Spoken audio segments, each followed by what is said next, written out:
Dillsy. Yeah! Lids off. Lids off, Lids bitch. off! Blow it sky high! Hang on. There we go. One lead comment and the bitch is gone. For fuck's sake.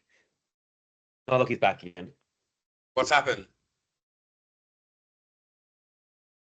We just want to check to make sure it sounds all good. Testicles 1, 2, 3? Or just one? Just one for now. Okay, shut up. That's harsh. One, 2, 3. Shut up. Or just one? Yeah, that I works. don't know. Yeah, shut up. I think that worked. 1, 2, 3. Or just one? Just one. Yeah, that's good. Killer. Now, Now, this is the one where the one where. the lid was blown off. Yeah. I saw. Did you actually did you see Michael's video that he dropped Nah. with all the lids? Oh, Nah. it actually was good. No wonder you were pissed off. You've been hanging. How long have you been sitting on that? About 2 months. It's just Michael. It's just video. It's footage of Michael lifting all the lids off in the house he can possibly find. I'll send it Love through. I'll send it through. Dill, I'm just going to close the meeting off so I don't have to cut as much off at the start, but then I'll jump right back in.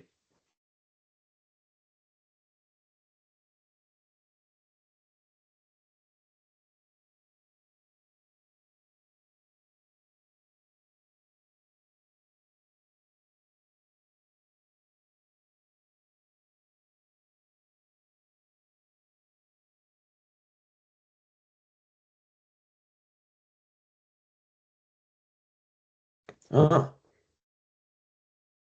should probably check to see them on YouTube. Okay, we're recording now, Dill, so we're recording for YouTube. You want to say something, if you can? Hello? Beautiful, cheers, man. And we're going on the recording in 3, 2, 1. Hello and welcome to the COVID 119 podcast. My name is Elvis, and joining me on the ones and zeros is Michael. Good evening, Elvis. And across the interwebs, we've got Dylan. Guilty! Welcome back, Dilsey. Now, Michael, coming to you live as usual from the Fulham bunker. Pew, pew, pew, pew, pew, pew, pew, pew, pew. Oh, dude, I think we're redlining with the sound. Pew, pew, pew, pew, pew. Oh, God, it's going to be a long podcast, Michael, because this is the one. This is the one where the lid is off. The lid is off. Can I? I'm not trying You to pour can it hold me down down as much as you want. Was that the best we could manage? We've been building it up for so long, and all I got was pew pew. The lid is off. Nah, Woo-hoo! the lid is off. The best work we've done on the socials.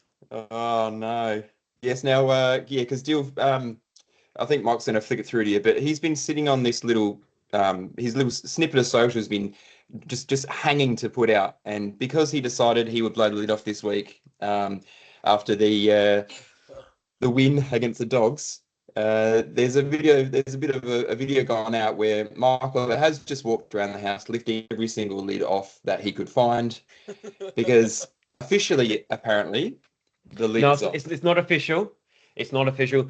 Well, it's pretty Facebook official, mate. but it was time. It was time. It was in time to embrace the hate, embrace the pressure. The lid could not stay on anymore. It's funny So, you say embrace because she is we've off. been talking about embracing for probably 5 weeks, and clearly we are embracing. Yes, I am in full brace mode. It's taken us 3/4 of a season, but your boys are there. I did my best, Michael, to hold off this long. Well, let's be frank. Yeah. You got me 3/4 through the season. To be honest, I didn't think I'd get anywhere near that at the start of the year. So No, and like I said, it's not an official lifting off. It was more of a ceremonial lift off. If they do the business in all their home games, then hold me down, baby. Yeah, well, hold me down. So I think that's the point, though, because there's still a lot of work to be done. Absolutely. Yeah. Yeah. Um, And we have another very important month coming up because, like it or not, we actually are looking down the barrel of a possible top 2 finish. Oh, So, let's not go. Yeah, that I've got more footage for that. oh, And We will get to it because Alright. we're at the 3/4 time. We're going to do the 3/4 time review tonight. So yeah, we'll get there. Deal. There's a lot to be said about the win itself. I actually think the most.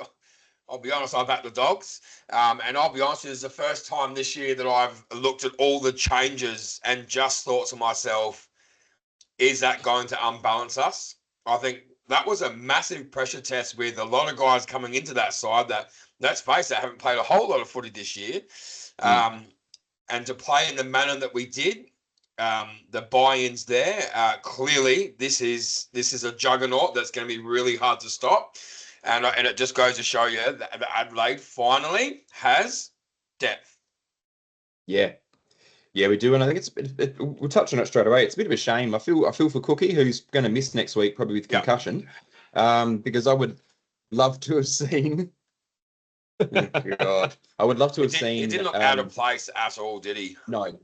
And I think with Cookie too is an interesting one because I'll be honest, this season I've been really quite worried that he was going to be on the chopping block at the end of the year. Yeah. But I think, because he's always been like a fairly silky mover and he's got good foot skills. I just didn't feel like he was getting enough done, to be completely honest, at the SNFL level. Because for me, if you're being playing AFL football, you need to be banging down the door. Like you seriously need to be banging down the door to get a spot in the A's. And there's a few players I felt that perhaps weren't quite doing it. So he's got his opportunity with Rash being out.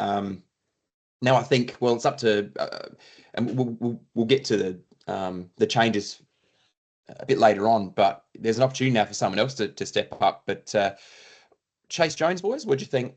Let's hit the new guys early. What do you think of Chase? I thought he was solid. I was actually quite impressed with the young man. Mm-hmm. He, similar to what Dill said a couple of weeks or a couple of months ago about Brodie Smith, he took his chance. He probably kept himself in for another week. Yeah. Yeah, I'm still not a massive fan of Chase. I don't think he belongs in the side. He didn't let himself or us down on the day, and I think that's the most important thing. And he did some really silky smooth stuff. So yeah, you're right, Michael. For mine, he keeps his spot. I don't think he drops it at all.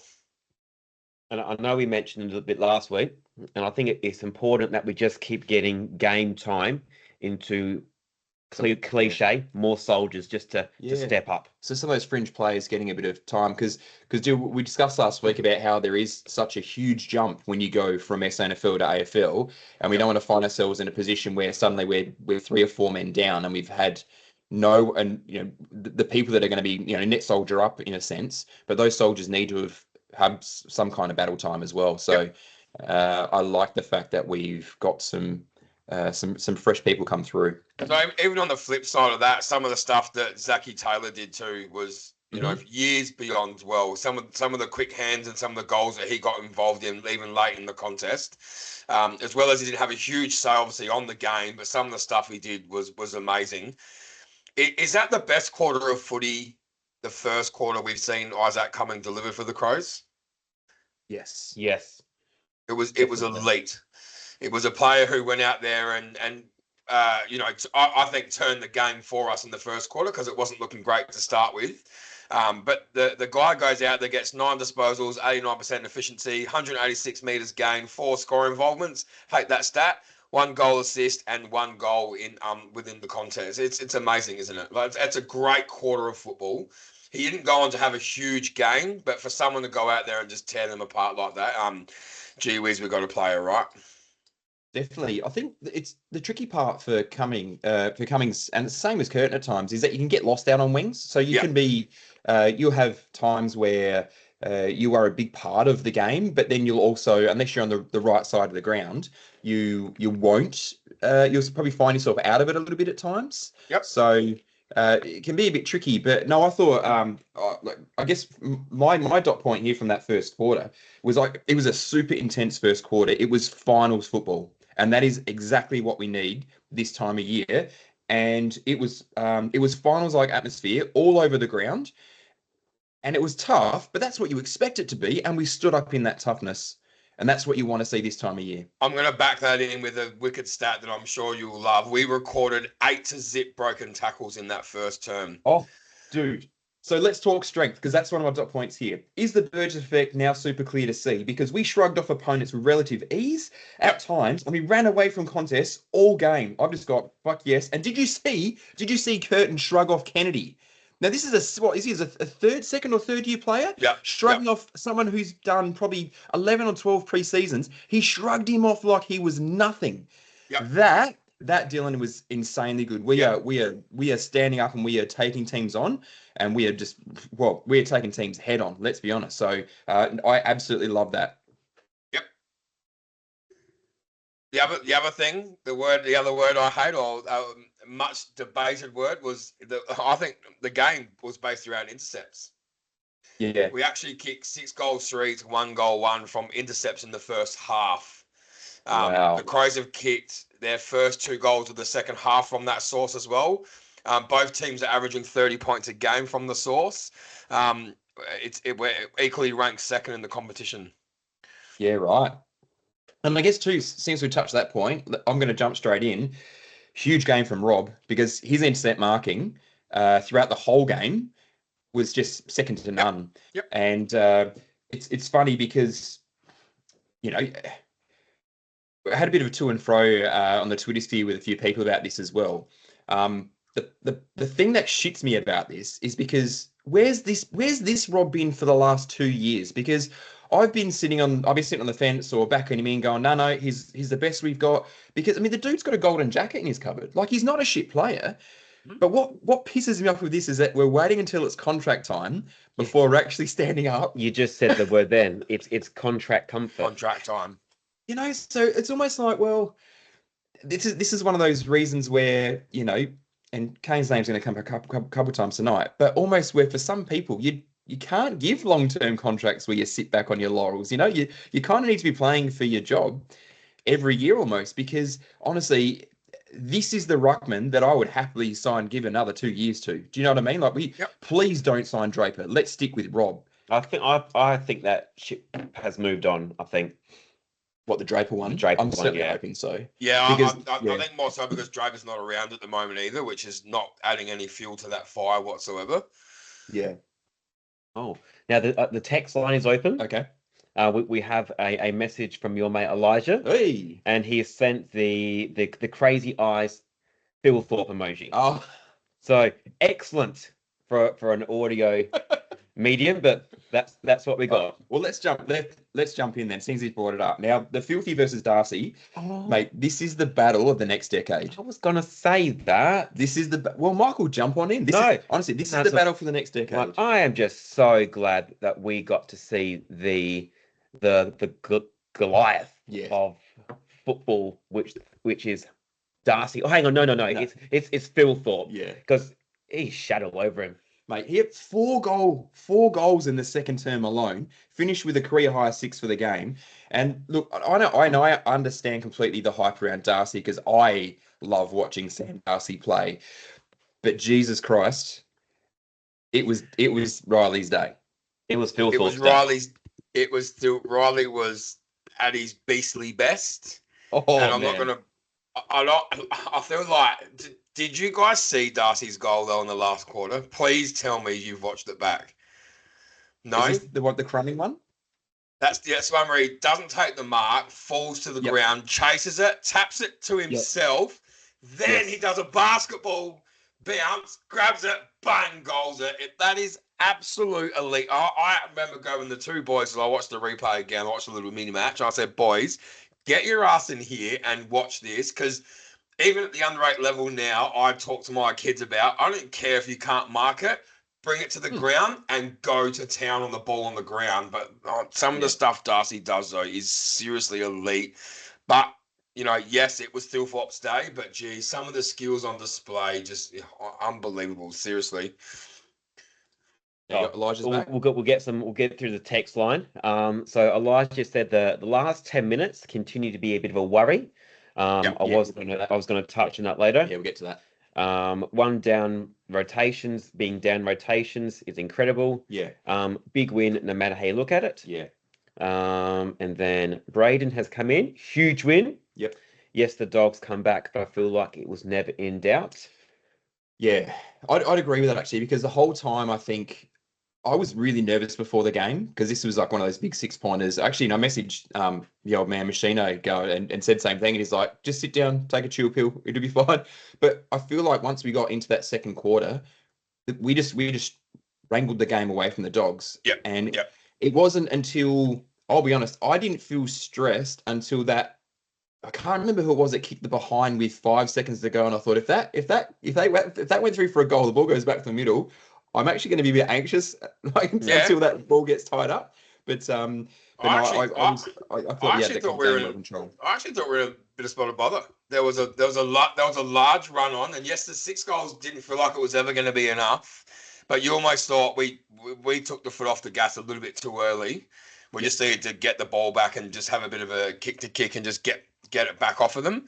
But gee, when that was 3 goals with 4 minutes to go, I'm like, oh, they get one really quick here, and this is on. And they're more than capable of burying quick goals like we are too. So yeah, I don't know. I was really concerned watching it, to be honest. Which is a weird thing because we did that quite well in the second and third quarter where we were holding the ball up and sort of playing the chippy game a little bit. I remember at the time thinking like, what are we doing here? Getting a little bit frustrated. But then I think that the game was at such high intensity, you can't sustain that for 120 minutes. So they actually played it quite smart. So I'm not sure what happened in that bit of the last quarter where, the Dogs obviously just got a bit of a run on and made it a bit closer than we would have preferred. But I'll be honest, I wasn't stressed into that last bit. I felt like we still had it in hand. Maybe we just ran out of puff a little bit with the fact that we were They've got some form with pulling the holding up the trigger a little bit early. Game. The port game. But before we jump on, I'm just going to close the text line. The lid is off. So Mr. Collins says, huge wins. Sorry, wrong text. Most important thing. Yeah. I have upgraded his tickets. Gold member? Well, he's now. Mm. I'm going to do some social work. Now, Waz's move to Norton was a masterstroke. Now, I feel like it might have been a little bit forced, but when Worrell went to Norton, because Norton was killing us early, because he had a day out. I think he had a bag of 5-2 off the top of my head. But Worrell really did a great job to keep Norton quiet because he was running rampant. And Sam Darcy had one of those almost days because there was a number of times where he sort of double grabbed, but we got hands straight in. So our defender, full kudos to our defenders. They played such a good game and they needed to because they're quite potent up for the Dogs. Yep. They made nothing easy. And if Darcy, when he went that double grab, we didn't give him a chance. It was fists in and there was play on. So we have to all sort of tip our caps to the defensive unit as a whole. And when you actually throw in that, mate, they were dominant. The word is dominant. From intercept chains, we scored 11 goals, 8 to 4 goals, 3. Yeah. Which is phenomenal work. And I actually give you another good stat that I couldn't believe. The Crows actually score goals from 23% of their inside 50s. We're the highest percentage in the competition. Wow, Yeah. Well, when you got the 3-headed monster, 11 goals from that 3-headed monster on the weekend. It's a worrying stat though when you read it for other teams, isn't it? 23% of the time that we go in 50, we're going to score a goal. Yeah. It's almost like the Tom Brady effect. You just need to keep scoring against us because if you don't, we could very well blow it right out, right? Yeah, but I guess the thing is too, and that's the big thing, the beautiful thing this year is we have that potency back. I don't know what happened last year, because it dropped off significantly, but our potency, we are back. Yep, we are back. Now, let's talk Curtin. His future is not as a winger, but Jesus Christ, is he becoming the competition's best wingman? Like, seriously. Wingman or swingman? Well, he's everywhere though, right? He is everywhere. I still look at him now and think I don't quite know where he's. I just let him roam. I think he's hard to his size. He's hard to match up on. He's now shaking people off, like you said before, and he's damaging you going back the other way. It's almost like he just give him a license to roam. Well, I think he's going to become, touch wood, one of the competition's most damaging midfielders. Yep, agreed. And I think he'll be the new Dawson because Dawson is that man. He's the utility, like the old-fashioned utility where we need him up forward. chuck him up forward. We need him down back. He'll go down back, but he'll always start in the middle, and he can carry the team on his back, on his shoulders. So, yeah, just ridiculous. Like, honestly, this kid can be anything, and I'm super excited to see where it goes. Yeah, agreed. And we've come to know it too, but Dawson,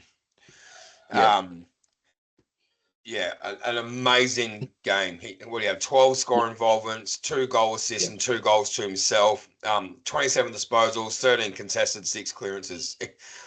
Is he getting really close to a Brownlow this year, or Yes. or too many points going to get taken away from him? Because I think his consistency is going to get him the Brownlow.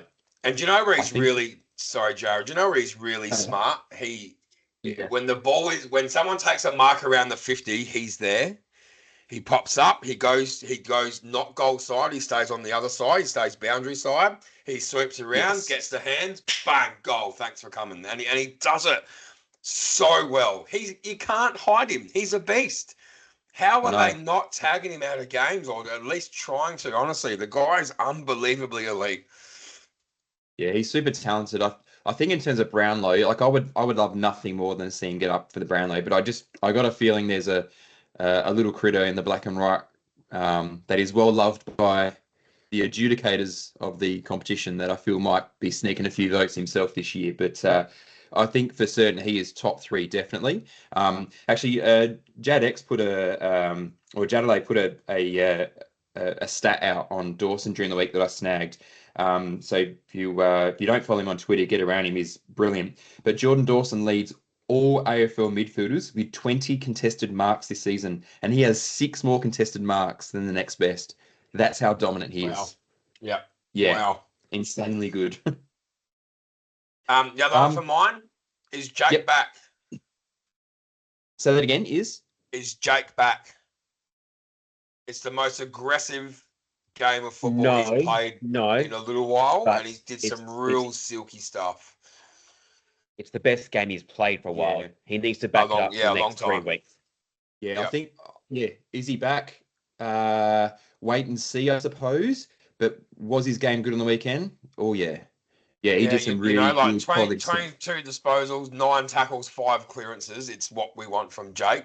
If that has a 26 or a 28 in front of it, he's in your best players, right? Definitely.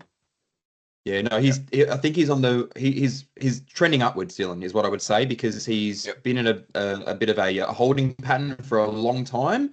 But we did talk about it previously too, about the fact that it'd be you want him cherry right come the right time of year as well. I think that's where he's going, right? He's on the trajectory now, which is that, and I don't want to jinx where this is going. Is it too late to put yourself to gold? I almost feel like I sat down with Cass on Sunday night and I said, well, I think we made a mistake. That's how it's starting to feel. Right. I think it's a conversation you need to have. Is it too late to do that? No. My mate did it this morning. Sorry guys, I just got to go offline.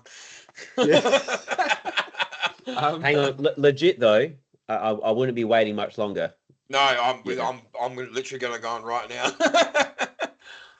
Yeah, continue on. The next thing I want to talk about for Canberra's is let's talk chicken wings. Now, and I'm not talking about the delicious appetizer that we all enjoy, but rather the ugly style of tackling, Michael, that is now should have got 3 weeks. That is now entering our game again. And the reason that it's entering a game again is because they're training to, rather than tackling the man, they get one hand on the player and the other hand is looking to grab the arm. Now, Pete's nearly had his arm dislocated, like nearly had his arm literally popped out of his shoulder socket. So I'm hoping there's no carryover for Pete's into the Suns game, because he is so important now to our midfield structure. But my question would be that if that was a Butters rather than a Bontempelli that later tackled that sort of style, what would have happened? Because it's an ugly look on our game, in my opinion. I get why it happens, and I get that's the new sort of tackling style, but it is not okay to pin someone's arm behind their back and wrench it as they're being flung to the ground. It's dangerous, and it's going to cause so many injuries. It's not funny. Absolutely. No, I would have given him 3 weeks. And look, stupid. And I'm a Bont fan, and it's just sort of one of those things that happens. but it's an ugly look. It's an ugly look. Correct. Yeah, absolutely. It's ugly. Yep. One thing that grind. I've only got one gripe from the game. Can people stop double fisting the ball? Or double punch, double fist punching the ball. I'll just be careful where I said that. It's just when we get that hard R rating. Yeah, I thought I was on a different show for a minute. Yeah, sorry about that. That's going to make it the Crowber quotes. Welcome to Crowber X, coming from Elvis's bunker. This is what really grinds my gears. If you can get two hands to the ball to double fist in defense, then you can get two hands on the ball and take the mark. Yeah. I reckon, off the top of my head, it might have been Hinge this week that did it. Just take the mark. Just take the mark. I'd rather you go for the mark and drop it than just double fist it straight out of play. Like, it's just take the mark, back yourself in, have some confidence. Yeah, it's really frustrating, isn't it?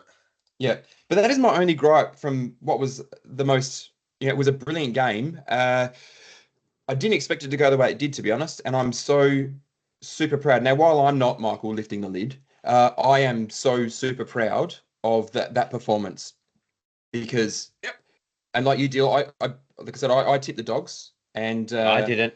I'm just so very, very proud of the boys because, like I said, few changes in, but man, we just stood up, and it was so good to see Filthy play the game he did. It was so good to see Fogarty. Now, because we gave big kudos last week to Fogarty because he played a different style of game. Like he was almost, he had off the top of my head, he had 17 possessions, but he was playing that almost that Tommy Lynch role that he used to play, and he had something like 537 meters gained, which is crazy for a key forward. But the other thing too is that he is. And I posed this to Michael last week, so I'm going to chuck it to you a week later. But I said, is he almost like the next Tex? Because unless you saw him have a shot for goal and saw that he's right-footed, if you saw he's kicking around the ground, you'd have no idea whether he was left or right-footed. He's a bit of a Sam Mitchell now. Yep. His kicking around the ground has just improved so much. And he is look, whilst he's not kicking us 70 goals a year, I don't know that he's going to. What is he now? 26. I don't know. I don't know if he's ever going to be that player. But if he can get us 40 to 50 goals a year and be the linchpin and set others up as well, you can't ask any more, can you? Like seriously, he's a real integral part of that forward line now. Yeah, absolutely, he is, mate. And I think he's had that lull. I think like Saligo, he had a lull period for a little while there. I was even questioning, does he get dropped? Yeah. But he's back, and you're right. He's as soon as Tech's gone, we're still in bloody good hands, mate. Speaking of good kicks, that kick by Saligo, straight down the guts. Yes. Yeah. Right on the tit of, can't remember who it was. Yeah. Beautiful. Yes. Beautiful. Yeah. I'm trying to think. I can't picture it in my head now either who it is, but no, all I can think of is the kick. Yeah. Beautiful. Their foot skills are beautiful. Beautiful. Wrong word. Are just so good. Like go back just go back to year zero for Nixie. Yeah. Oh, they couldn't kick COVID. No.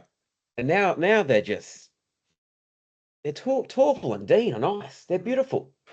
Their skills are just look at the stars. No, it is. The stars. It's lid is off. The lid is blown right off. But it's just the build now. But it's exciting. You don't want to get too excited, but I'll be honest. I've had a good look at it. I'm on the verge of us actually finishing top two. Just saying. We'll get to that in a minute, Deal, because we'll do the three-quarter review because I've got our stats from when we did the halftime review, and we'll have a look at the next 6 games ahead. One question I do want to ask you boys too, though, is so how costly do you think of the injuries? So obviously we've lost Butsy, so he's on his way back via vehicle from Melbourne probably tomorrow. I think obviously Muzz is he just walks straight into the team. He's got a bit of SANFL form behind him now. Cookie's obviously out. I'm not panicking about any of the injuries, to be honest. Because for mine, it's just from what I've been banging on about. It's getting more people into the team ready to go. It's not ready for now. It's ready for 6 weeks' time. Is there any word on Peatland? Well, I haven't heard anything, which I'm hoping no news is good news, because that was the one I was when I took that note. That was one I was concerned about because we Yep. finished a game. We finished the game a rotation down, did we not? So we had. I'm trying to think off the top of my head. So obviously, Butts went out early. So then, was it Jones was the sub, wasn't he? He came on. Then we lost Cook and we lost. I'm just wondering, was Peatling still on the bench? I'm trying to know who the third. Oh, I wish No, I I wrote think it down. Penning I'm was the confused last though. one that went off with the shoulder. But he was the last one that did, was because we finished the game with one person down on the bench. I'm pretty certain.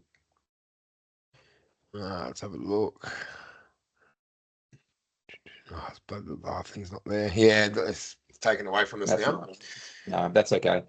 So I think at the moment I guess the beauty of this is we do have half a dozen people banging down the door in the SANFL.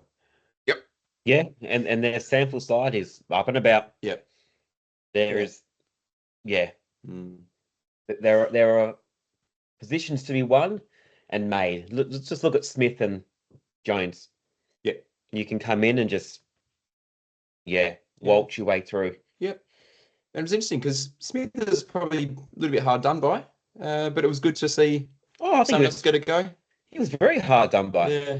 but it was the right call. I think he is, but he's Probably also coming back in again this week.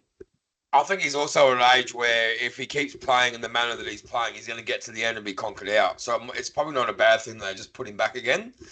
And should he be Yeah. called upon, he'd be cherry ripe ready to go. Now I've got to. How's this for a street, boys? So in our last 10 games, we've gone 8-2.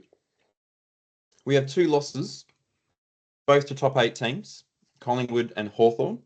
We lost to Collingwood by 10, and we lost to Hawthorn by 3 in that horrible game down in Tasmania.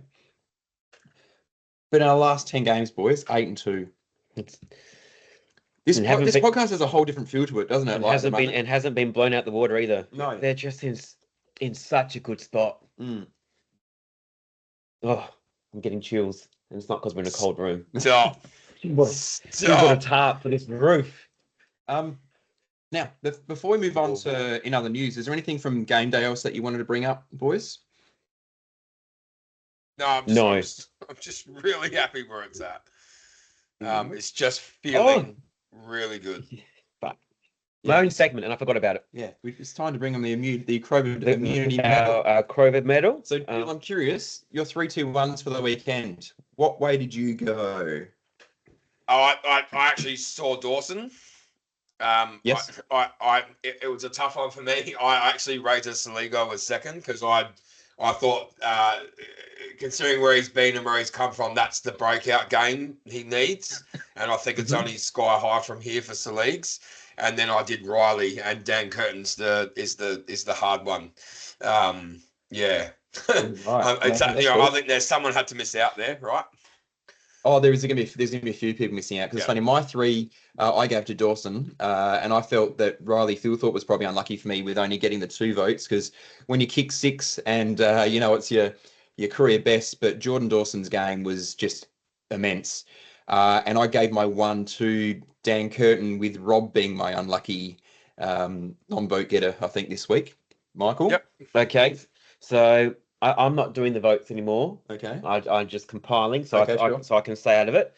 But you have a voice. Well, I do, and if I You'll need, be allowed to vote. I will when I need to. I just pick and choose. But it was 1 vote Daniel Curtin, Okay. 2 votes Jordan Dawson. Yep. And then 3 votes Thilthorpe. Sam. Riley Thilthorpe. Okay, so I knew from a couple of the chat groups that I always drop the voting into. I knew Thilthorpe was getting a bit of love. So no, good on him. 3 votes for him off the back of 6 goals and really turning the game on its head for us. Good on him. I'm super proud for him. He's got the inaugural COVID medal sewn up. The only way he could lose it now Yeah.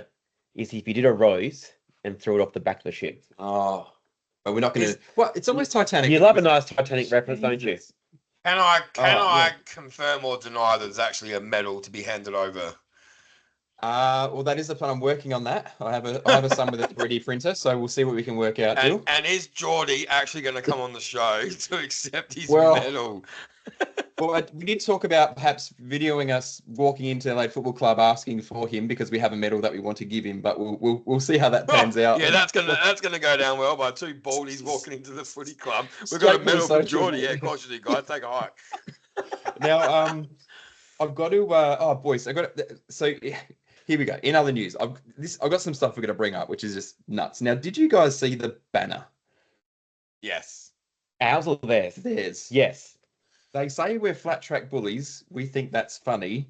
Hey, crows think you're tough? Give us your lunch money. Yeah. Losers. Like, I don't. What were they thinking? They weren't. It's Eastern Seaboard mentality, mate. They're just a bunch of dicks. It was. Like, you know, like you had a crack. I get it. But it's not. It's just not funny Correct. No, it was- at all. Like, I don't get it. I don't get it. And who's calling them flat track bullies? Who was saying that during the week?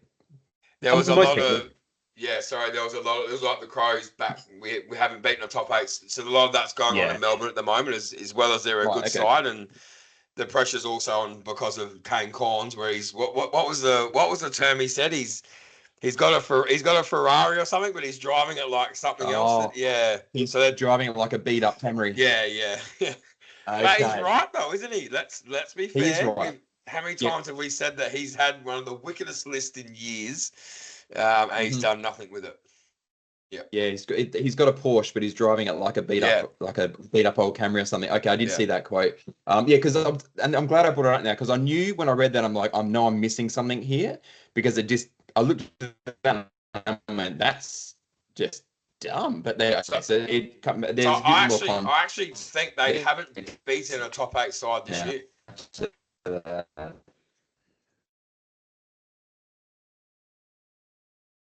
No, it doesn't matter now because they're not in it. Sorry, Joe, you just froze for a tick, and I was making sure you're still there. Yeah, Right, no, now this one all good. here now, Corns. So this was thrown out on Twitter again during the week. So and David King was acted in it. Now this is Kane Corns. Now, you remember all the talk? Now, I could have put my hand up and say I was pretty keen to get Harrison Petty because I thought that might be one of the answers for our centre half back.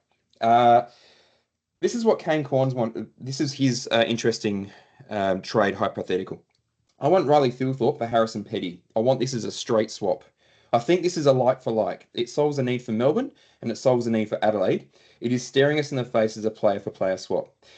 Now, I know it goes without saying that he is trying his very best to diminish the Crows, but how this guy has got a job on radio putting forward shit like that, it's insane. This is a like for like swap. Harrison Petty, I wanted Harrison Petty, but to say that he and Thilthorpe are in the same bracket, like, Jesus. Find another job, mate. Might be one of the worst calls of all time, is what Nath replied with that. Jesus Christ. Now, some good news because we said last week about how Miller was a late out with personal issues. He had a baby. I mean, his missus had a baby. That is personal. That is very personal, but I just wanted to because we talked a bit about it last week. So like, oh, I'm not sure what that was about. I hope he's okay, whatever. But yeah, so apparently the Miller has had another baby, which is awesome. Congratulations. I don't know if it's a boy or a girl, but It's a baby. it's a baby. So that sounds a like a pretty good baby. excuse to not rock up. So, but tell you what though, we missed Miller last week in that Melbourne game. Yes. He has, and because we talked a bit about him last week, Dill, but he's made such a difference to that halfback line. It's amazing. And Miller is going to go down as one of those players where, because his career has just been tarnished with injury after injury, and it's been long-term injuries. Imagine what his career could have been had he have not, sustained so many injuries. But because he's such a talented footballer, he's such a talented footballer. Absolutely. And I'd love for him to whisper in his nephew's ear and try and talk some sense into him. But it's so lovely having Junior fit and firing because, man, he makes a difference to our halfback line. That battle's not over either. No, I know it's not. We'll get there. Because there's some interesting. I saw an interesting thing around the trade table with the pair, and they actually can't give up any first rounders to get him across. So it's going to have to be give up some players. So 2 things. They either need to give up a lot, which means there's no point doing the deal, or they need to get on their knees like they've been doing for their whole history and beg the AFL for help. Correct. Well, And sorry to interrupt. No, no. They can't because they got special permission the to, first to time. trade away. No, Yeah, sorry for no. the What I'm Cletus. saying though This is the year's first AFL pick. can still grant it, but they'll need to get I don't on their think they knees and will. beg. I'm just saying I they, don't- they still can. Yeah. They've got the power to, right? But Yeah, they do. will they Well, do boom. it? I'm glad you brought up that person because this isn't a Port Adelaide podcast. But could we just take a moment to reflect on a very good sliding doors moment Mm. for Jack Lukosius? Yeah. Yep. Leaves Gold Agreed. Coast. Yeah. Probably pushed out as well, but doesn't fit my narrative. Leaves Gold Coast to play finals. Gold Coast play finals. He'll be holidaying in Bali. Yeah. Here's the thing I'll say about that. I reckon because he's copping a lot of shit at the moment online, and I reckon it's unfair and unwarranted at the moment because he's coming back off of a long-term injury, and so he's playing a bit ordinary at the moment. He's working his way back into it in what is now a pretty shit time for the Port Adelaide Football Club. So all the people that are ragging him, they just want to be careful because the Port fans will keep receipts. Because you're not pick 2, whatever he was, for no reason. Do you know what I mean? Like, or pick 1, I can't remember who he was now, but pick 2, I think. But yeah, he'll work his way through what he's going through at the moment because he is a decent player. But I reckon there's some things that I don't like about him, and where it's a bit of that I'll only play here and that sort of stuff. So I know this got some baggage, but people that are ragging him saying he's shit and can't play, he's coming back from a foot injury or something, isn't he? I can't even remember now. Knee, I think. Yeah. So you've just mentioned receipts. Sorry to jump in, Deal. Yeah. I've taken a screenshot of all the crap Kane Corns has gone on about the 3-headed giant at the Crows and how it doesn't work.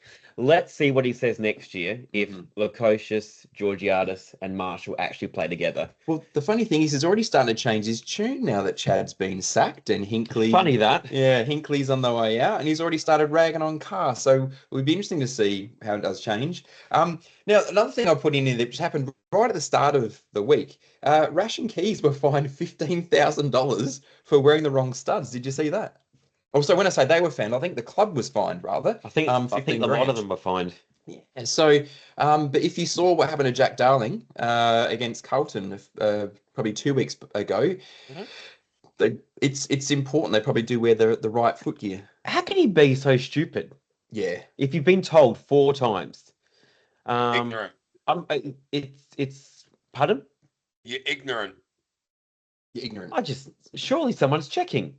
Yeah, it is silly. I mean, I get the difference of why you wear the different types of studs because obviously it's the plastic molds. Yeah, I aren't always understand, awesome, but they can cause some serious damage. And like I said, Jack Darling's the outside of his calf was opened up wickedly against Carlton, which is and then you have a look at like that Liddy that's playing for Port at the moment, where he's got the compression sock or compression leg because of what happened to him getting sepsis with an open wound, getting mud and grime stuff in it. You really do need to be careful, but you're one of those silly moments. And boys, just to throw another spanner in the works, did you hear who's back in the SNFL team this week?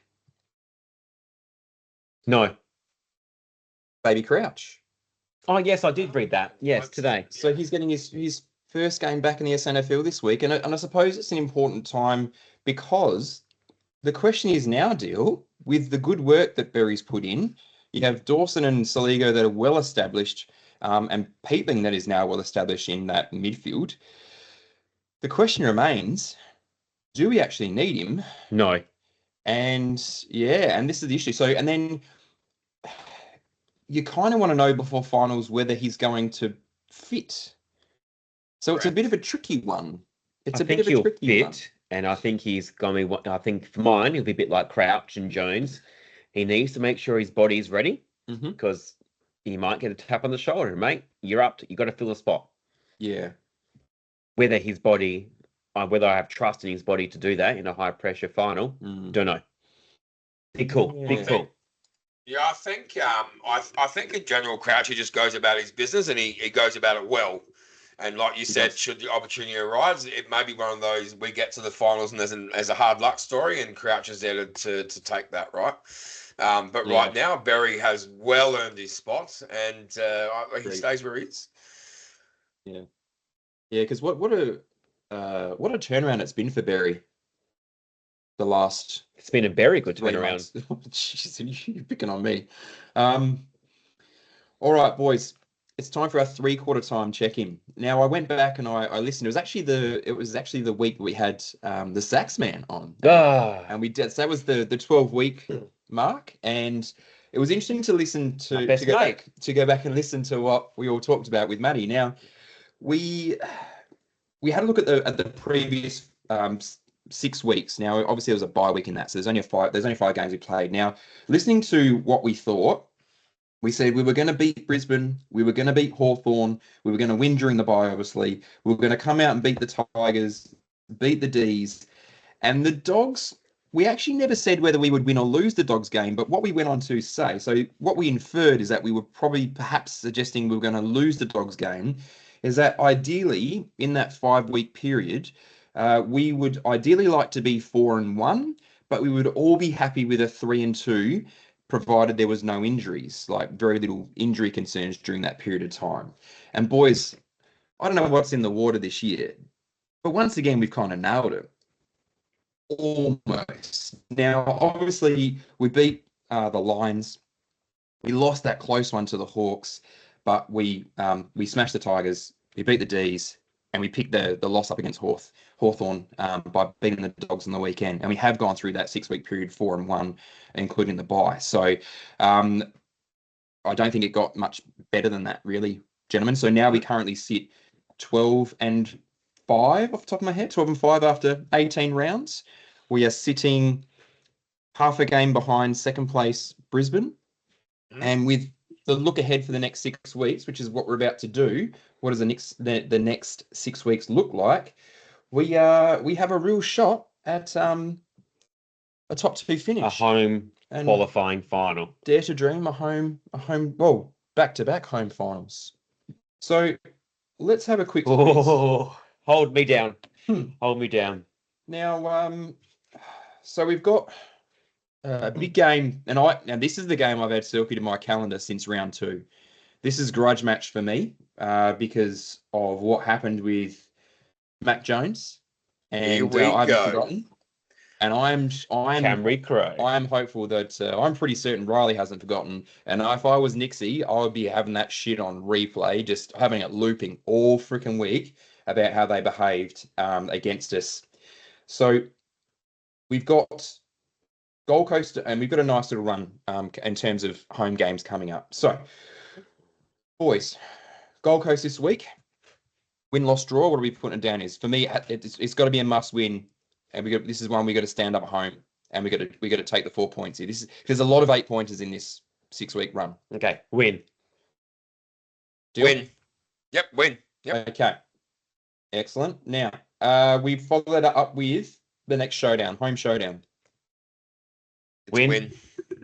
Yeah, Port I reckon this is for mine way too many injuries of Port. They just won't be able to compete. Yeah, I mean, realistically, you send 2 players to Georgiades and have your small crew take out Willie and Richards, and with their injuries now, this really should actually be a Rosie's in trouble now too. Now it'll be interesting. Will they roll the dice again with an injured captain? Because you need a hand. They will. Because you need a hand. Yes. Well, if you look at Riley in his hands, surely Rosie can toughen up and strap his fingers. Mind you, I wouldn't want to probably play with a fractured hand myself, but Well, he's been operated on, so apparently. yeah, well, he's probably got a little plate and screw and stuff in there, and I don't know, it's a tricky one. No, win. For them, it's all about pride. That's all they've got left to play with is home pride. So yeah, it's a win for me. All right. Then we have a huge game Friday night, Adelaide Oval against Hawthorn. Win. Win. Win. Okay. Win. Now West Coast Win. Eagles. Now, Dylan, Michael and I talked last week. We're pulling a Ross line, and we're resting probably a good third of the team, and we're going to get some SNFL boys in there for some match practice against some an AFL caliber side ish. So yeah, win. Just before we move on, Yep. from memory, when I did my ladder the other week, this game doesn't matter because everyone that we're around us Yep. plays each other either before that or the next week. Yeah. So it doesn't matter. Like Right. we can take a quarter of a team. Yeah. Rest everyone. Yeah. Now, game 5, round 23, we are home to the Pies in what could be a seriously ladder shaping game. I know they're playing for second in this game. They are. They're playing for second. Because in a moment, I'm going to go through Brisbane's games. We are playing for second. Can we do it, Dill? We're going to second. Come on, in, Crowies! The win. So the question I've got, because we rounded out in Melbourne against North Melbourne, which by all accounts won't be playing for much come round 24. Yep. Can we go 6-0? Can we win out? Can we run the table on this MF and finish up in second position? Yes, they can, Yes. and I think they do. Okay. I did my ladder predictor at the start of this round, and Mhm. and that was I had the Bulldogs as a loss, and we made top 2. So I am very confident going in that things are on the upward trajectory, and we will be facing 2 home finals, I believe. Okay. I'm comfortable So, saying boys, it. Yeah. You are comfortable or uncomfortable? No, I'm comfortable saying it. I Because the Crows being good again, it's not good for my health. It is not that's good for why I my just health. said before. I'm like, is it too? And I can upgrade to gold. I'm actually doing it live right now, just in case. I'm Because watching. I would never I'm let watching your myself eyes. live down. I'm watching your I'm eyes for the last few literally- minutes. I know exactly what you're doing. So I like negative statistics. Mhm. We haven't beaten Gold Coast for a while. Yes. Very confident. We're due. We haven't beaten Hawthorn for a while, especially in Adelaide. I don't think we've ever beaten them in Adelaide Oval, to be honest. Hawthorn. Yeah, I don't think I've seen it The very first game of AFL we ever played, we beat them by 63 at points. Adelaide Oval. Oh, Adelaide Oval. Sorry, you're right. So go back and listen to that 20 seconds beforehand. And Collingwood, we've only done it once Yeah, right. in the JJ game. Well, we were due to beat Melbourne, and we got that done. I'm saying, look. So again, all right. So it is possible we could run the table on this. What would you guys? So I'll ask the question again. What would you guys be happy with? What are you expecting? Like, if we went 5-1 over the next 6 weeks, would you guys like? I think me and like myself, I would be happy with that, because I probably feel like at some point we might have a slip up or might have a down week. As much as I want 6-0, I think 5-1. Okay, I guess my question. Let me change the question. Would you be satisfied with a 4-2 run out of the season? Where do we finish? I don't know. We have to finish second. We have to, yeah, Well, because I think last like a trip to 4 Gabba, a years- trip to yeah. No. You got. The last If 4 we're years. winning a flag, we're top 2 this year, or we're not winning it. Thanks, Dill. The last 4 years, the eventual premier has gone on a significant winning streak. Okay. Well, let's have a look at the Brisbane Lions, because they're our main competition for the second spot, obviously. Because the reality is too, boys, if you look at Geelong's home run, because they've done the hard work, their last 6 weeks are a bit of a laughing stock, so they are going to win out. They're going to be 6-0. I'm pretty confident about that. Brisbane, on the other hand, so if we're going to compete with Geelong, so I think we're 1 game above Geelong. We are 1 game and significant percentage above Geelong, I think. I'm not sure about my term significant, but we are definitely percentage above Geelong. Correct. Yes. If they went 6, well, they are going to go 6-0, and if we went 5-1, we'd probably have the percentage still to get above them. Brisbane, on the other hand, are half a game above us. So they play the Bulldogs at home this Friday night in a game I'm seriously looking forward to. Go Doggies. So could the Dogs help us out here, have a bit of a bounce back, or are they going to be at a bit of a lull because, you don't reckon, Dill? No. Bit of a lull? For mine, Brisbane win. Yep.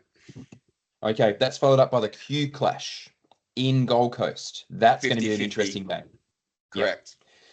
That's then followed up at the G in the grand final replay versus the Pies. That is a tough game. Then they're at home against Sydney, and Sydney are playing for their life every week as well at the moment, because they're probably the only team, and it is a bloody tough ask, but they are the only team that's possible to sneak in, but they are still 3 games out, so they Yeah. have to win out themselves.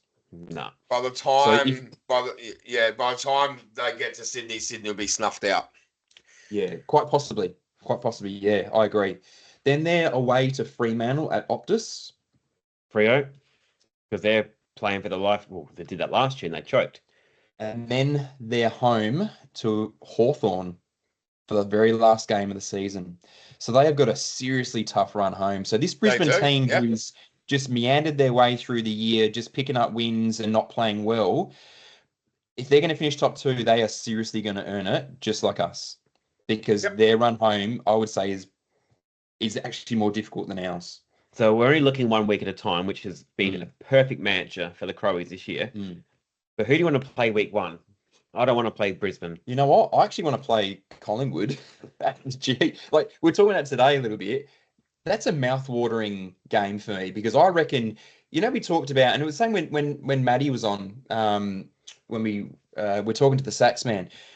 If you're gonna win a game that you haven't done for a long time, that's when you do it. Week 1 of the finals to get that home prelim. Let's show up at the G. Let's jam it down Collingwood's throat and get the win finally. Let's do something we haven't done. We've got the cattle to do it now. Let's do it. Let's finally do it. Like that game for me, if we were to, whatever happens, and we were to finish 4th, that game is, I'm salivating over that game. I don't want to play Geelong. And the AFL will go, no worries, boys. Let's go to Alphabet Stadium because you're playing fucking Adelaide. No, they won't do that. The Gabba doesn't scare me. I wouldn't mind playing Brisbane. I would, yeah. So for me, number 1, I'd love to play Collingwood at the G and see if we can earn it. I would be happy. I would rather go to the Gabba because I do not want to play Geelong, preferably. I think we've got a better chance at the Gabba, considering they've lost a lot of home games this year, which is un-Brisbane-like, but I reckon they're beatable. Yes. Do you know when we are playing the Pies? Yeah, in 5 weeks' time. Yeah, no, not that one. The grand final day. It's going to be a grand final day. And I'm not talking the smack. I've had it in the back of my head for a while now.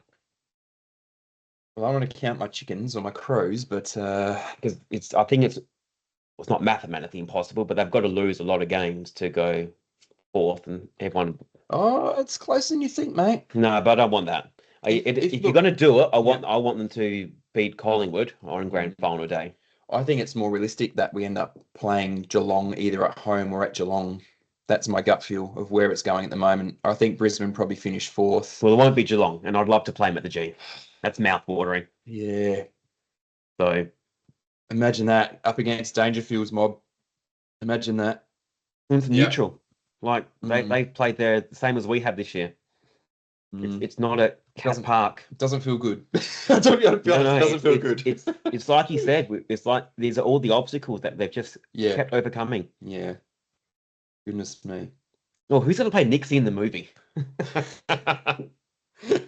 What's the? We're talking movies now. Well, it's a dynasty happening. Who played Professor X? Oh, let's get Jason Statham in. We've all got the Jason Statham look. Come on now. No, Patrick Stewart. All right. Well, maybe Magneto. Now, anything else you got, boys? Because all I've got left is my Twitterverse. Well, I'm going to jump in before you do it. Let's do it. Today. This is not football related. Okay. We saw the worst movie I have ever seen in my life. Michael, it's not the worst movie. No, hang on, just wait.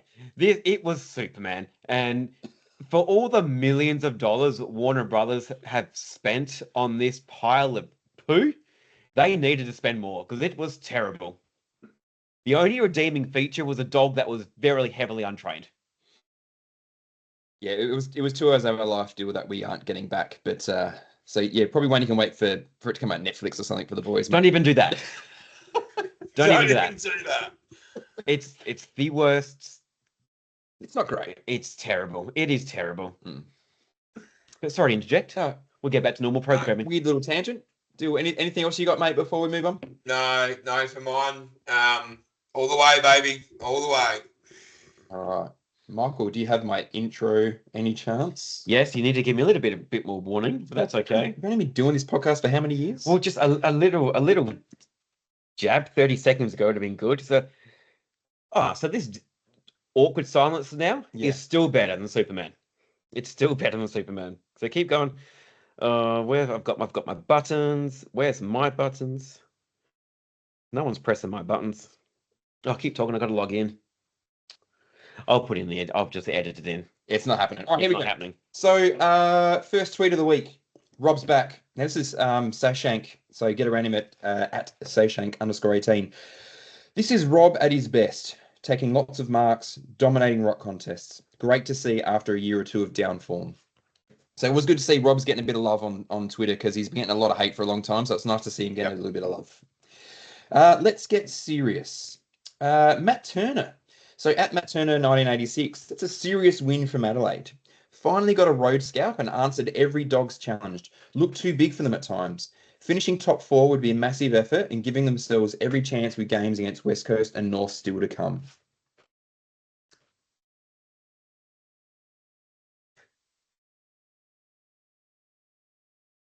Too much coming chat. All right.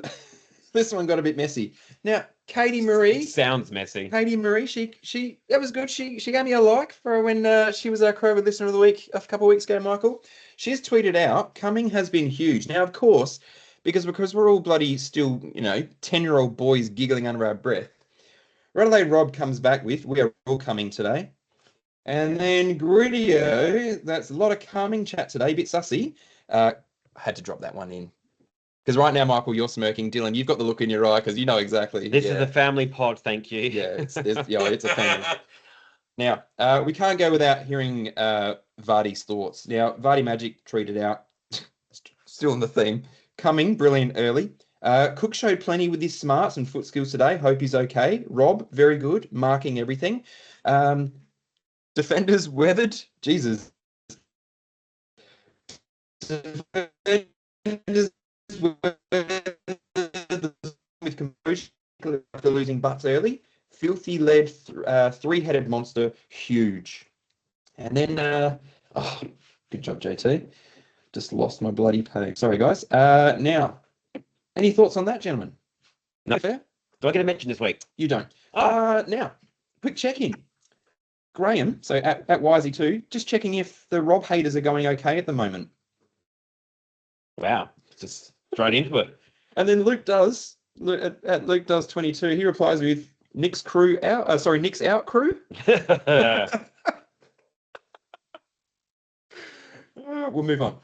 Unicorn spotting. Badosi at Bdosi72. How's the Victorians unicorn boy going today? Phil Thorpe has proven beyond all doubt he's by far the best tool forward in the comp. Oh. What are our... well done. Ew. Wait, please don't tell my wife. Does she listen? So does she listen to the pod, mate? Nope. Just for the listeners at home, Dylan's just popped up the upgrade to gold membership on the screen. Welcome to the Gold Club deal. I just want to say that sorry, Jared, to steal your moment. Not at all. If the Crows make it, I'm willing to take the highest bidder. What? Leo can't back up his own ticket, can he, mate? Like, could you imagine? I'd be dead to him. Now, Lynch was right. Now, because I'm a bit of a shit stirrer, Darian Jones. Now, I'm pretty certain he's not a Crow supporter, gentlemen. But he's tweeted out, Michael, Stop. I don't know what's going on. stop pushing buttons. It's not working. So Darian Jones is tweeted out, when he started swinging the Dirty Crows defenders, it's amazing how much they get away with. And then Pete Stacey replies with, "Oh no, Snowflake, are you going to be okay?" Dylan, I don't think you're a part of change and the crybaby bullshit that he did as a veteran of the Richmond Football Club, and his behaviour when he just basically straight up dirty punched butts because he was getting a bit fed up. Now, Dylan, as defenders, we can't do shit anymore. Because like I said, we grew up and Dill, our old man, Machino, this is his advice, because our old man was a defender. You bound your line as your friend, and if you can't reach his fists or you can't reach his hands, punch his arms. Now, you can do none of that anymore. As defenders, you can't do shit. So to listen I to used Tom to Lynch punch them in with the a face. fucking sook. Yeah, I know. I know you used to come in straight up, first one, straight in the back of the head going, it's coming all day. Now, we were different defenders. But for Tom Lynch to have a fucking sook like he did, like, come on, mate. What are you, 6'8"? Seriously. So Yep, anyway, agreed, mate. Yep. I'm a little bit over all the crybabies about defenders at the moment. Forward, could you imagine? I would love to know. I would love to get Dunstall on the podcast and have a chat to him, like real full forwards back in the day where defenders were allowed to do pretty much anything they wanted, and these guys kicked 1,000 goals in their career. Like honestly, can I put this to you? Tony Lockett, Jason Dunstall, these brilliant full forwards, Tony Modra, how many goals would they kick in today's game when defenders couldn't do shit to them now? Like Yep, they would honestly correct. be kicking 14 or 15 goals every week, would they not? Yep, Far absolutely, out. mate. Yep. All right, moving on. What a win. Now, what have we got? Oh, hang on, I've just got to skip ahead. Shit. Here we go. The Dose. So at the Dose _. What a fucking win. Probably our second best this year after Brisbane. Away from home, came out and blitzed a side who many have top 4 finishes, and able to hold on. These nail-biting, inviting pressure backends are worrying me. Roll on the Suns and Mac with a wink emoji, because we all know. We all wait for Mac. And cheese. Come on down, Mac And- Daddy. And bring your earplugs, Mac, because I Oh. will be waiting for you, Mac. Oh, yeah. So you won't find this on your Twitterverse, Yeah. but Gold Coast attendance this year, has the average gone up or down? It would have. Has it gone up or down? Surely it has to have gone up. Are they averaging 12,000 a week now? No, well, they're averaging 14,000. Okay, well, So- I'm saying it's up from 12,000 or up from 8,000 maybe. No, just down 600. Are you serious? It is down on last year. It's down. Random I'm about to shit, I say, know. I watched the game on the weekend and I thought it was a Collingwood home game. Yeah, right. Yeah, it's disastrous, isn't it? Good old. It was Nico packed Davies out there. with Collingwood supporters, let me tell you. All right. And there was still a lot of empty seats. Now, curse lifted. Now this is Beltway. Beltway's back. And Mr. Beltway. We do, mate. We've talked about this over the years about the number 6. Now, Beltway's tweeted out, broken the curse. Going to be even better than we could have imagined. In a team, either Rankin, Rochelle, Dawson, or Filthy, he's looking like the star headliner. And of course, we're all talking about Dan Curtin. Now, since Tony Modra, we really haven't had a decent number 6. Snake Lever could have been that. Snake. But he's a snake. Dan Curtin, fingers crossed. Now, for me, he's just re-signed for 3 years. 3 years. Yep. If he re-signs on the dotted line in 2.5 years' time, that's when I'm going to say the curse has been lifted, because I am so excited to see what Dan Curtin becomes. What happens So though? I think we just got to hold out. What happens though if we go on and win some flags and he decides, well, I've done it now, I'm just going home. wouldn't hold then it against him. I I'll will accept it. I will help him Yeah, pack his bag. I will I don't care. I will accept it. I do not care. And this is the thing, Yeah. because we had a bit of a laugh too, Deal. So you must have not been for the Richmond one, because we had a bit of a laugh, because I was angry that night. I was very angry after the Richmond game. I remember now, because I got stuck into the Richmond supporters too. Because speaking of shit supporters, where have the Richmond fans gone? After Richmond won Correct. 3 flags, Dylan. This is the AFL's the biggest club. They've got we got 120,000 fucking members. Like, where are you, Richmond fans? Yep. Like, Yep. how piss weak are their fans that they've got 3 flags? They got 3 flags in 4 years, and now they're Nowhere going to through a be bit of a seen. rebuild again. Nowhere to be seen. Absolute Nope. dog act, man. Yep. Yep. Now I'm switching up a little bit on the COVID listener of the week, boys, because this person doesn't have. He's a bit like Dilsey over here. He doesn't get involved with the socials. Now, Michael, I got a text message during the week. Yes. Actually, it might have happened even Saturday night. Yes. Now he said, now it was from a copper because there was a bit of a noise complaint, Michael. Now I got a text message that says, "Can you check to see if Michael's all right? Just had a report of a loud explosion in the Fulham area. Sounded similar to a lid coming off." Now, AJ, if you're listening, although it didn't come via the Twitterverse, AJ, you are the Crowwood Listener of the Week because that, my friend, is absolute gold. Well done, AJ. Get around him, boys. Well, thank you, AJ. And I hope you saw my video. I'm not sure he has. I mean, I think you need to share. he's on Insta, but he's definitely not on Twitter. You know, so but no, I thought it would that was well and truly worthy of the Crowwood Listener of the Because Week. I'm happy to digress.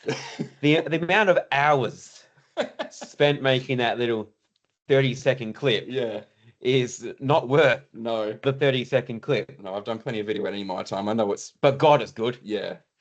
It is so good. Dylan, you got to go watch it. It's some of my best work. So Garrett, so yeah, so send me a copy of the video.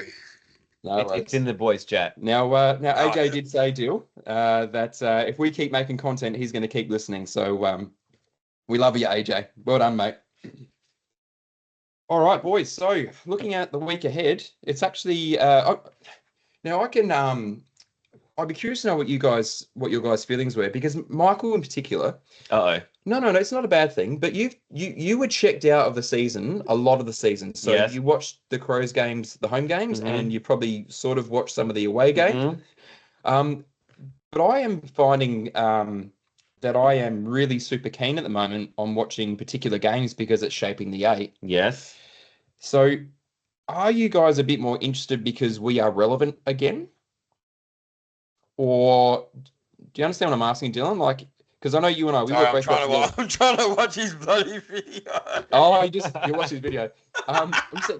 Because Dylan, you and I watch a bit of footy anyway, but Michael in particular, are you getting back into watching other games? Are you getting that feeling back because Okay. we are relevant again? Okay. Well, that's a very good question, and Yeah. I'm happy to answer it. Yeah. No, Oh, because it's but the answer is yes. you are? I'm watching more, probably not full games. Yep. Um, But you're doubling in a few. I'm dabbling, Yep. dabbling, Doubling. jumping in. Mhm. If there is relevance. Dipping the proverbial toe. So if there is a impact on the old Crowies, I will pay particular attention. All right, because I'm skipping Thursday's game because it's a I'm- pile of dog shit. I'm sorry, gonna Dylan, pour go- cold water on it and say Okay. no, Mhm. because thank God my semen gave me 2 sons, and I sit there from Thursday to Sunday, sometimes Monday, and I watch football all weekend. Yeah, fair. All right. So Thursday night, guys, it's the Bombers. Jesus. Oh, no, I have to ask this question.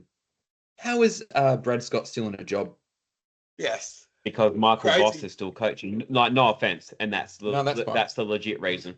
But Michael Voss has got Carlton to finals in the last 3 years. And if he wasn't under so much pressure, it would be on Brad Scott. Brad Scott has done Yeah. terrible things. I Yeah. just don't And you understand only how have to he's watch still in a the job at first 10 Essendon. minutes of you only have to watch the first 10 minutes of that game to realise he's a dead man walking too.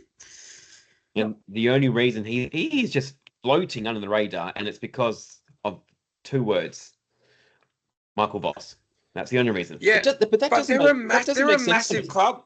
They're a massive club. And it's They have terrible. a huge fan Terrible. base. Yeah, It does, yeah, it's a. I don't know. doesn't If make it's, I don't know if sense. it's under the radar though. I think in the coming weeks it's going to be full blown out there. But they're playing worse football than Carlton. I mean, this is how bad it is for Essendon at the moment. And I apologise to all Essendon supporters, They're not listening. but they've just lost. They've just lost their second best player in the team. So to a knee. So I didn't realise how bad his injury was. But he's obviously Nick Martin's done an ACL. They're talking about trading Zach Merritt, and they're saying about getting a couple first round. You're not getting 2 first rounders for Zach Merritt, mate. He's played 250 games. He's at the end of his career. So you guys are laughing if you think you're going to get 2 first rounders. He will walk to a team like a freaking Geelong or a Hawthorn or a Collingwood to try and win a flag. But you're not getting 2 first rounders. And if you do get 2 first rounders, they're going to be shit because they're the best teams in the AFL. So Correct. there's no quick fix. But what I don't understand is you look at their team. I don't understand why they're so poor because they have some excellent players in that team. So it's got to be the type of footy they're playing. Well, look what he did to North Melbourne. I just look because there's Chris Scott and there's Brad Scott. So there's a scale there. And you can almost start using that actually, the Scott scale, as a catastrophe scale. So is this are you super awesome and winning flags at Geelong, or are you super shit and destroying football club after football club? And so are you at the Chris end or the Brad end? That's almost a perfect. Well, he ruined football too. It's it's almost a perfect line for And for your coaching. there's a line here, and it was I'll use it the past couple years about the Crowies. Essendon at the moment are irrelevant. They are irrelevant. They are irrelevant. I can't even remember. I mean, it was a running joke for a long time about the number of days it's been since they won a final. Oh, I will find that accounts. Okay, but when was the last time they made finals? Yeah, let alone win one. Yeah, I can't remember. Yeah. It's they've got. I mean, I remember I was super keen to try and get Redmond back. I rated him, and I know they've had injuries this year in particular. I understand they've had injuries, and that can wreck your team. I get it, but this isn't a 1 year problem. How many years has he been at the helm now? 6 or 7? Okay, so you ask, I deliver. Okay. Day since Essendon won a final. Yep. Oh, we should do a bit of Larry Enber here. Here we go. 19,000. Okay, Dylan, you go first. Hang on, I'm Googling. No, please don't. Don't. Oh no, you can Google it. Don't. Hang on. I'm gonna say. No, so Dylan, you will be starting at 7,600. Elvis. Yep. You were 7,700. So it's between those two. Yes, Dylan, you go first. Am I guessing one or the other, or I'm confused? Yes, please. No, you. Is the number between 7. Lower. 7,642. Lower. Ooh. 7,609. Higher. 7,638. Lower. My God, this is the best content ever. 7,619. Lower. 7,616. You've won the showcase. Oh, shut up. What did he win? I've got the damn curtain. Double snakes. Now, thank you, gentlemen. But I think we've just had the best segment ever that came out of nowhere. He wasn't. Okay, now. Come on. Oh, Essendon versus Giants. I'm not even going to ask you who's going to win because we know it's going to be Giants. My question is, what's your margin, boys? Oh, now let's go higher or lower. I'm saying Giants by 42. Where is it, by the way? It is at the Marvel. I'm going for 68 and Cabman kicks 7. Ooh. I'm going to go Giants by 21. Okay. Now, Blockbuster Friday night at the Gabatoir. Brisbane versus Doggies. Brisbane for mine. Oh, you know what? I'm going for a bit of an upset. I'm going to go Doggies by 5. Yeah, this one's hard because I really want to say Dogs, but I think Brisbane get it done at home. But it would not surprise me if the Dogs do get up. Actually, they've got Harris Andrew. They've lost Payne. No, I reckon the Dogs can stretch Brisbane's. Payne's a huge loss for them. Massive loss for them. I'm with you, Michael. I'm going to say Dogs. I'm going to say Dogs by a goal. Yeah, Dogs by less than 15. Okay. Hang on, thank you, Jared. I don't get any love. Saturday early game is Hawthorn versus Port Adelaide. Oh, Hawks at Utah's. Yeah. Yep, and they're going to enjoy every minute of it. Hey. Yeah. Hawks in the camp. Hawthorn, and they might even get the plane out at the end as Hinkley leaves the Oval. Hey, that'd be. See ya, Hinkley. I wouldn't mind a bit of that. You know what? I'm fine with them to do that because they're just taking their mind off the game again. Yeah. Yeah. Now Sydney versus North Melbourne at the SCG. Sydney. Yeah, Sydney. Yeah. Dude, what's your thoughts on North Melbourne and where they're at? absolute tripe. Mm. It's either two things. Clarko's extinct, and that may well Well, I very think be the it's extinct. case. And that's where I'm leaning towards. I think they're looking at it now, going, shit, we spent a fuck ton of money and it's got us nowhere because the AFL is propping that shit up. Because the list isn't that bad, or is it just they're just rotted now from the inside out and they don't know who they are. They've lost their identity. I mean, yeah, they're lost. I think you nailed it a bit in the sense of that identity thing, because let's be honest, even when back in the 90s when they had Wayne Carey and they were winning flags, they didn't have that many members, they didn't have that many fans, and so being shit for over a decade isn't going to help that. But I think they used to pride themselves on that shinboner spirit. It was all about the shinboner spirit and Glenn Archer, and they don't have any of that anymore. What they do have a young talented list in places. They'll just get picked off. Maybe, but I tell you what, there's one player, Dylan, who I didn't realize he's as young as he was, because I thought he'd been around a lot longer than what I realized. But that is it, Paul Curtis. Yep. He's Wow. He's an amazing Yes. young forward. If there's anyone that I'd be poaching from them, it'd be Curtis. He's It'd be him. insanely good. Yep. He's just come out of nowhere. For such a little fella too, he has a dead-eye dick kick. It's unbelievable. Man. But you look at their list and they, I think it'd be interesting to see, because is Clarko got another 2 years, year or two? He signed a 5-year, didn't he? Yes, he must have another two. He's into his third or fourth now, isn't he? It's been a bloody train wreck. Because he's got LDU, he's got Wardlaw, he's got Sheasel, he's got the Finn O'Sullivan coming through.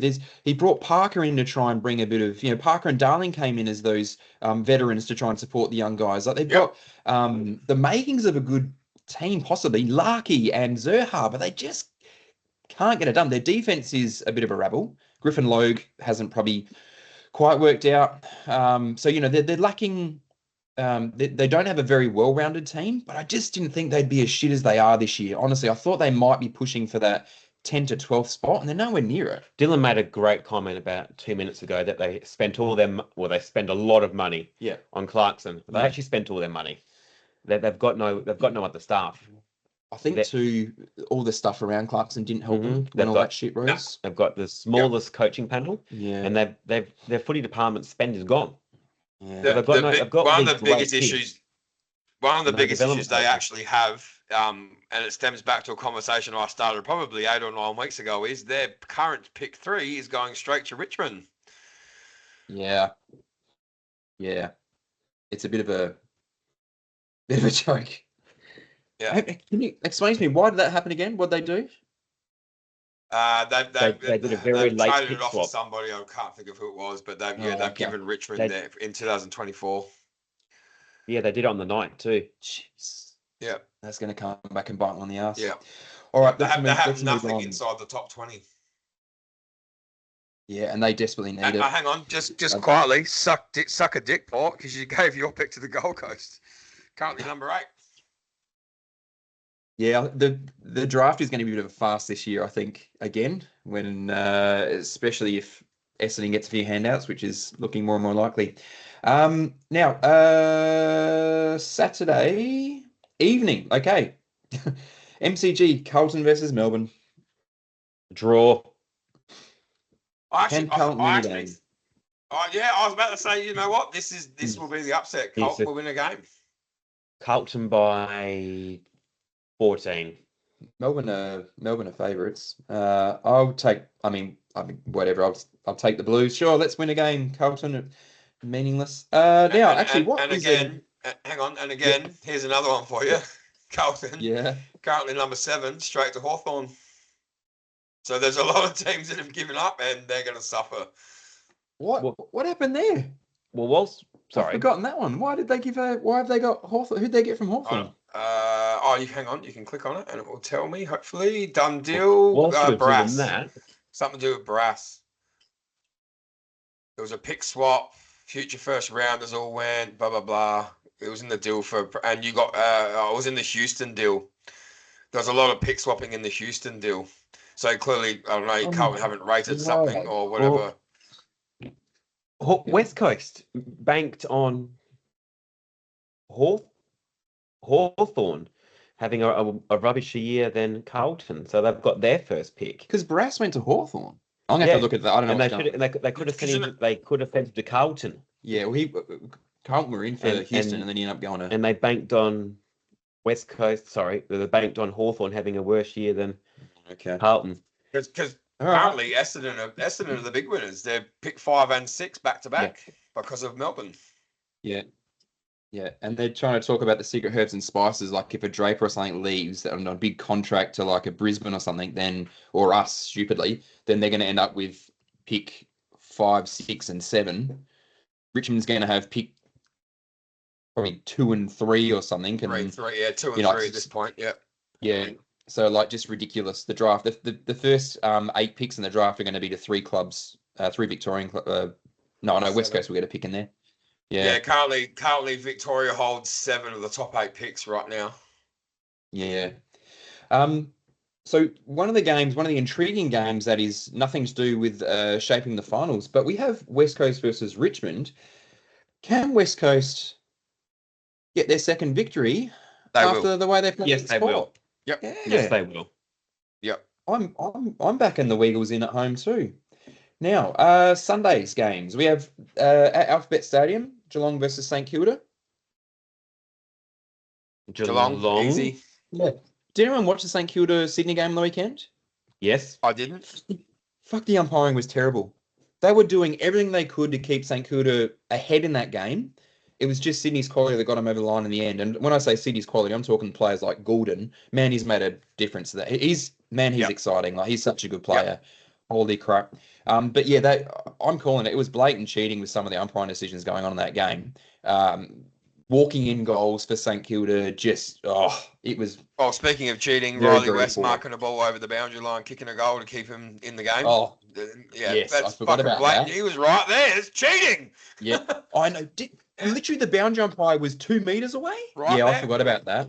Yeah, That was cheating. I forgot about that. Yeah. Sunday afternoon, Collingwood versus Fremantle at MCG. Closer than you think, but Ooh. Collingwood. Yeah. What Dill said of Yeah. Collingwood, but wouldn't surprise me if Freo just pinched it. It's back. They're back. Collingwood's back though, playing in front of the Collingwood faithful at the G. They grow can't a see it third happening. testicle. Yeah. Yeah. I can't see it happening, but it'd be closer than you think, I reckon. And which then brings us to the last/best game of the round: Adelaide Crows versus the Gold Coast Sun. Third versus fifth on the ladder. It's Crows for me, boys. Crows in a canter. Crowies!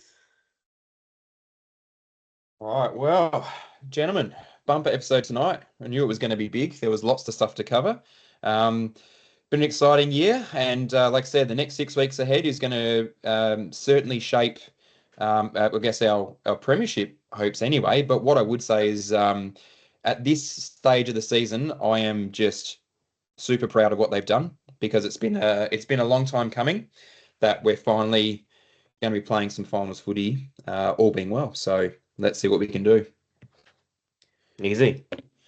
All right, Nice. well, gentlemen, I think we've said all that needs to be said. And Michael, let's keep that infection spreading. Thanks, Dill. Harry, take us out. Thanks, Elvis. Cheers, Bye-bye. gentlemen.